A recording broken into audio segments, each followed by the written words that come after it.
My name is Michelle Hughes, and I'm more commonly referred to as Mama by my beautiful kids. I have Juliet, who's 7, I have Adeline, who is 4, and Hatton, who is 2, and our firstborn, Gabriel, who is in heaven. I was diagnosed with incurable cancer in August 2021, and I have innumerable lung tumors, 17 tumors in my liver, and tumors down my leg. But it didn't stop me. It actually pushed me to live a really beautiful life.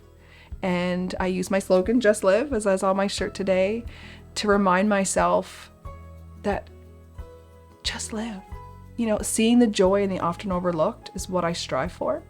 I don't sit back and wait to die, because we know my sarcoma cancer, I could live for the 3 years they thought I would, or I could live for 20 plus years. So why not live the best life you can, this one life that you get? Why not just do it? So my kids and I have a lot of fun. My beautiful husband Ty and I and the kids. I'm the fun mom now. You know, every time we go to like an amusement park, I'm like pushing them to the side, like I'm going on the water slide first, because life on this side, way more fun, way more fun. And so I'm grateful for the life that I have and the new lens that I was given, because if I didn't have this, I could just sit back. I could just sit back and wait, but no. I like to put my feet down, keep moving forward, choose hard, and make it the best life that I can.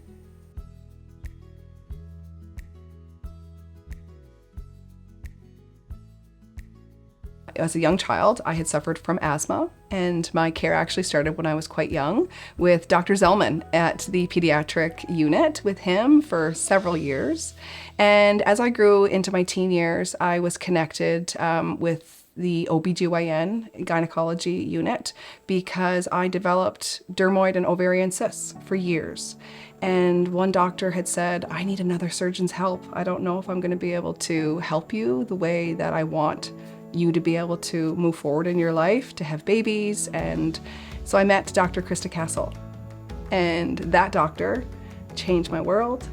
She met me in the OR with the most beautiful smile and her wide eyes, and she looked at me and she said, I'm going to do everything I can to be able to protect you, to be able to have babies in your future. I was 16 years old. It was a very scary worry for me, wondering if my entire future would be taken, because I always wanted to be a mama. That was always my goal in this world. So when I woke up in the recovery room, the first person I saw was Dr. Castle with the biggest smile, and she said, I got it all, we can do this, everything's gonna be okay. When I think about Dr. Castle and what she's given to me and what she's done for me, it is so hard to put into words, because how do you thank somebody that has given you life? She has given me my children, which are my world. She's given me my ability to have children, but she's also saved my life, because my grand finale, my Hatton Boys delivery, was like no other. And she saved my life, but also saved his life that night in an emergency C-section when I hemorrhaged. So Dr. Castle has given me my entire world, and she has also given me a world to fight for with my cancer journey, and I thank her every day for that. So when it was time for my husband and I to dive into parenthood, we knew that fertility was going to be something that would be challenging for us. Dr. Castle had given us that when we were young, you know, that this is going to be a journey for you to become a mama. So when we were ready, we met with her, we met with Dr. Brody and the care to receive fertility treatments. And our first pregnancy didn't go the way we had hoped.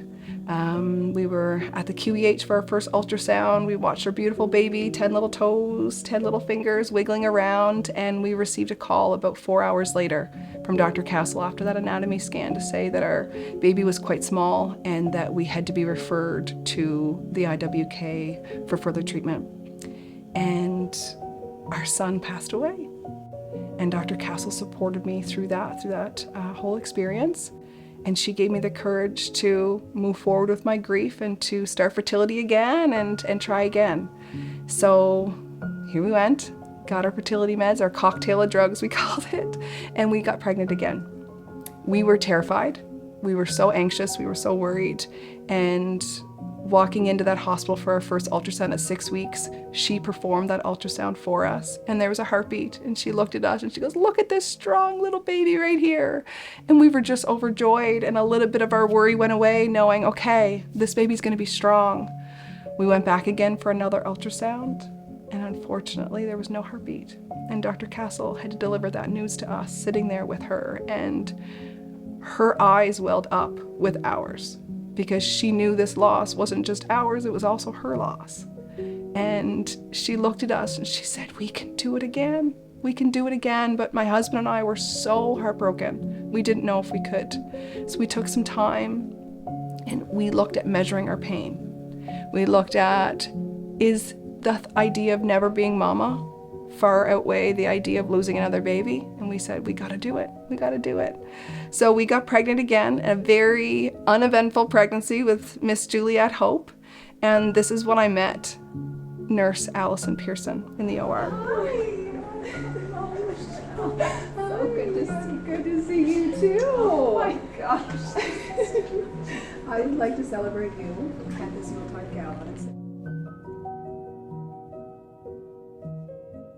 So I went into labor actually at Dr. Castle's office, and she had said, "You've got to get to the hospital right away," because I was having an emergency C-section because Juliet was breech. So we knew that I was always a mother because our son Gabriel gifted me that, but I wasn't mama because I had no take-home babies. So going into that OR, I was terrified. I didn't know if my whole world was actually going to change or if it was going to end in another loss, because that's all I had known.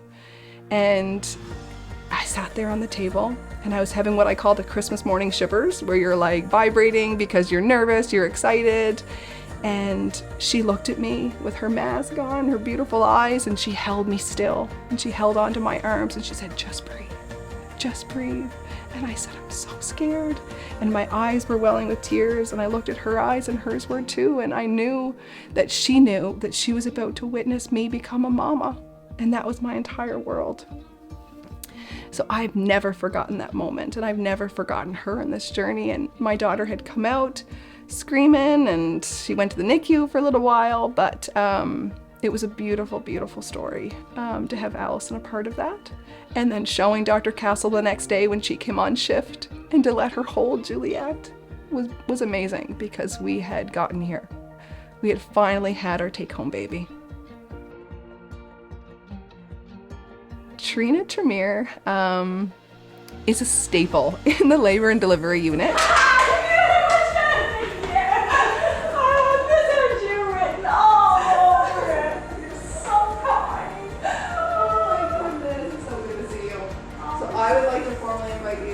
She had always been there. Every time I seemed to go in, when I was pregnant with my first son, Gabriel, when I was there for my ultrasounds for that miscarriage that we had, and during my pregnancy with Juliet, hearing her accent, her Newfie accent, her laugh, and just seeing how positive she was when you walked in those doors, she changed my world, and I always look forward to seeing her. The night that I needed Trina the most, she was there.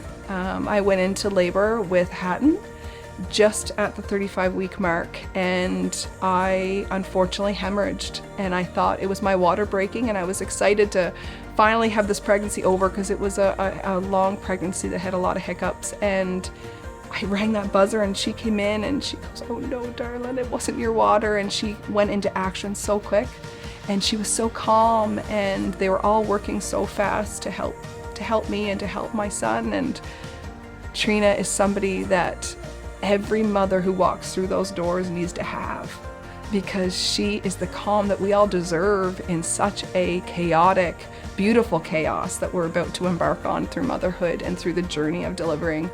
Trina is special. After Hatton was born, we were in the NICU for about 3 weeks, just waiting for him to learn to eat and to gain weight and to thrive. And I was only home at our summer home for a few days when I woke up feeling really unwell. And I had suffered from pain on my right side for years, literally for years. And Doctors tried their best to try to figure out what it was, and they kept just seeing this hemangioma, this one little blood-filled cyst that just hanging out of my liver. But it never changed, it never did anything, and they didn't think that was causing all this pain all these years. But that pain escalated really bad one morning.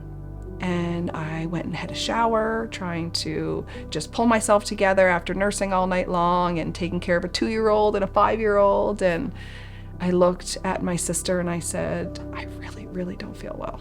She said, okay, just go take your time in the bathroom, come back.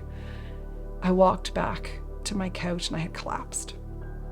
And I was having violent rigors on the ground, and I could hear my husband and my sister trying to figure out what to do with me. We were at our home in Argyll Shore and Disabled, PEI, and didn't know, do we call an ambulance? Do we just hurry and just go? So my husband actually just picked me up and threw me in the car and brought me to the emergency room, where I went and had my first CT scan. And they had found that I had innumerable lung tumors, and at that time, 15 liver cysts. No one knew what it was, where it had come from, what was going on. So I was admitted into the hospital, and that's where I met Dr. Chevary, who went above and beyond in my care. I would like to invite you to the Yuletide Gala to sit with me at the head table, because I'd like to celebrate you as a healthcare hero. Because the hardest part for me being in that hospital was being away from my kids. Because I'm mama and that's what I do, and having a 3-weeker that needed to nurse, that was a preemie, that needed his mama, she allowed him to be with me and be by my side the entire time I was at that Queen Elizabeth Hospital, and I was so grateful for that, because it distracted me from all of these procedures, all of these tests that I underwent, because I kept coming back to him and knowing he was in my room waiting for me. So I received my diagnosis in Moncton, New Brunswick, and came back to the Queen Elizabeth Hospital, and they had said, you have an ultra-rare sarcoma. So these doctors who had all tried their best, they tried so hard to figure this out, but Dr. Chevary never stopped.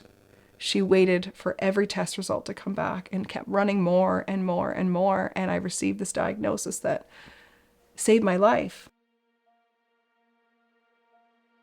So I met nurse Stephanie Stewart through a lot of my children's ER trips when I was diagnosed. So I have a daughter, Adeline, that has a chronic kidney condition that requires a lot of care, and she's had multiple surgeries and multiple procedures. And we've been at that emergency room, I can't tell you how many times. And every time we go and I see Stephanie Stewart, I know that we're going to be taken care of. Everyone there has been incredible to our family, but Stephanie goes above and beyond to make sure that we are comfortable. She knows my journey with cancer. I've seen her through my stays at the emergency room, and for her to even peek her head in when she's not our nurse, I'm not her patient, or Adeline's not her patient, just to say hi. She's become nurse to a friend and now a neighbor. It's just wonderful that she has been there for us all these years and supporting us. I met Dr. Joanne McGinn. It's probably my second day home from the NICU with Hatton, and Adeline's chronic kidney condition brought us to the emergency room. Hi! How are you? Good. You too. I would like to informally invite you to the gala and sit with me at the table. So I was there sitting in the waiting room with a 3-week-old baby, with a 2-year-old Adeline who had just been coming home from her surgery at the IWK and was dealing with this issue. I was recovering for a C-section. I was just a hot mess sitting in there. And they brought me finally into a room, and Dr. McGinn had walked in seeing me with these 2 little babies. Little did she realize that I just got out of the NICU with Hatton the day before, and Adeline had just come from this massive surgery at the IWK, and you could just see she felt bad for me. But she looked at me and she was like, we're going to figure this out. We're going to get you out of here as quick as we can, back to where you need to be at home resting for Adeline's recovery and for Hatton and for yourself. So I met Dr. McGinn that day, but little did I realize I would actually see her 2 days later. when I had collapsed at home and ended up in the emergency room myself for my diagnosis. And she wasn't my doctor, but she peeked her head in, and just seeing her smile and giving me that little head nod, I'll never forget it. So I'm grateful to her, and throughout my 2 years living with cancer, I've been to that emergency room a few times, unfortunately. And my daughters have, and Hatton has. And she seemed to always be the doctor that is assigned to my family. And she remembers us. She remembers details about people. She remembers things that my children have said about themselves and sports that they play. She remembers. And the fact that she remembers doesn't make you feel like just another patient. It makes you feel like a friend. It makes you feel the care that she provides you is real, it's authentic, and I am grateful for that every time I get to see her. So my care at the PEI Cancer Treatment Center, when it first got started, was really challenging because I was a resident of Northwest Territories. I didn't live on the island anymore. I was diagnosed in Moncton, New Brunswick. I was being referred to the Princess Margaret Cancer Treatment Center in Toronto, Ontario. But I was living at my summer home at PEI, and everyone in all those areas didn't know what to do with me. Who was taking the lead? Who was taking charge? And I was getting lost in a massive Canadian healthcare system until Dr. Erin McCarville. She stepped in and she was like, I got this girl. And she has been by my side ever since. She has been there to listen to my worries. You know, I was diagnosed with stage 4 incurable cancer. As a mom with 3 kids under the age of 5. I was 34 years old. And I didn't know what my future was going to look like because the first oncologist gave me 3 years to live. That was 2 years ago. So I was probably not the best patient at the start. I was very emotional, you know. I tried to talk to her about my worries. She listened. She was there for me. She sat in all my consults with all of the sarcoma specialists, the experts around the world. She gave time to do that. She made space for me. And she's still my doctor to this day. And I'm grateful for her because she just listens when I have a new ache, a new pain. We talk about it, we talk it through, we come up with a plan together. The one thing with Dr. Erin McCarville is she's collaborative. You know, she wants to have the patient helped direct the care as well. She listens and we come up with a plan together. And it's not just what I want, it's not just what she wants, it's what we decide together as a group, and that's what I appreciate with her. I remember walking in the doors for the first time at the PEI Cancer Treatment Center, feeling just nervous.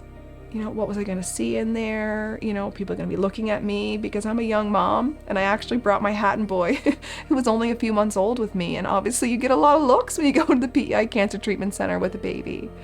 And I get called for my blood work, walk down the hallway and enter this little room, and that's where I met Morgan. And when you walk in that room with Morgan, the conversation that she has with you, you don't remember what you're there for. You don't remember that you're there because you're on daily cancer treatment to keeping yourself alive. And you're hoping that your blood levels are going to be okay. You're hoping, like for me, I hope that my liver is okay. And so we just chat. And I didn't notice how much I valued her until the next time I went. She wasn't there. And I was like, where's Morgan? I need Morgan. I cherished her every time I go there for my blood work. And she's like a friend now. She knows about my life. I know about her. We just chat. And she's something special. And I appreciate her very much. And I know having her attend this gala and me giving the opportunity to invite her is not just from me. It's from fellow cancer patients that I know also cherish Morgan, who does our blood work, a very, very valuable service that she provides to us. And she's awesome. When I was approached, with this idea of this beautiful project, I was over the moon. I was like, how lucky am I to get this opportunity to go back and to personally thank all these people that have been a part of my journey through motherhood, through my cancer journey. They are people that have supported me, and some of them don't even probably identify what they've done for me. I am grateful for them, and I want them to know that I am still here, partly because of them and their care that they have given me. And it's been a beautiful gift to be able to hug them and truly thank them for what they've done for me, and for them to see the effects that they've done. I'm grateful for it.